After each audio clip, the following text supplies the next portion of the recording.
What is up, gangsters? Today we are making coffee in a 1950s Pyrex 9-cup percolator. Fill with cold water to the 6-cup line, then evenly add 3 tablespoons of coffee to the basket and finish assembly.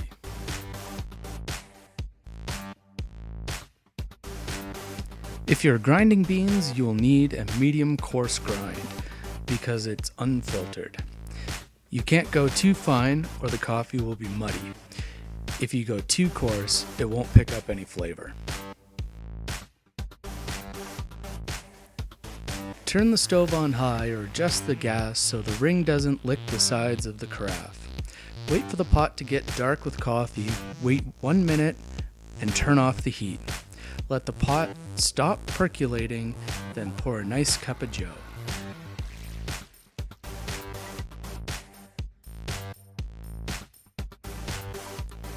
Although it's my favorite, I don't think anyone should use this style of coffee pot, even though it's the best. Here are my pros and cons for this style of brewing coffee. First, this makes the best cup of coffee, and you don't need expensive beans. There are no filters, so the waste is biodegradable and very minimal. The pots aren't that expensive at the moment, so you can find one for around $70 consistently. And that's the end of the pros. Now for the cons. They're very easy to break, especially the stem. You generally can find parts, but that doesn't mean they will fit. They generate a lot of heat, so it warms up the kitchen in the summer.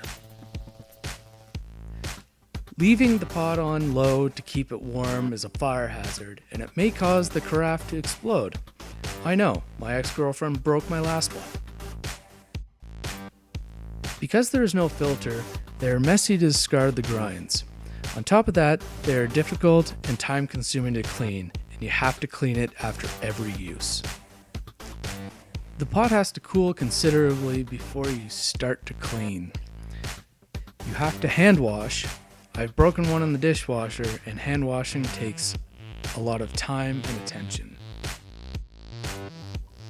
They take a long time to brew a pot, usually around 30 minutes, and that doesn't even include your cleaning time. The first time I had this style of coffee, I was 14 or 15. We were at my friend's mom's house in Parsboro. The beans used were stolen from a hotel. I had the coffee from the standard drip pot at the hotel, and it wasn't anything special. My brain melted as I watched this spectacle unfold in front of me. She had the 12-cup. The carafe was filled to the 9-cup mark with well water. The pre-portioned packet was opened and poured into the basket with a pinch of salt added to the top. I then sat by the stove and watched as this strange science experiment started belching and bubbling into the single best cup of coffee I had ever had. I now have to plead with you, dear viewer. For the love of codfish, please don't go and buy one of these. Don't tell your filthy hipster friends about it. Just keep buying expensive beans and keep dicking around with your French press. I don't want the price of these to skyrocket to the point I can't afford to replace it because a bunch of yuppies bought them. Just keep telling yourself that your Keurig is faster and that you can recycle the pods. Because you can't.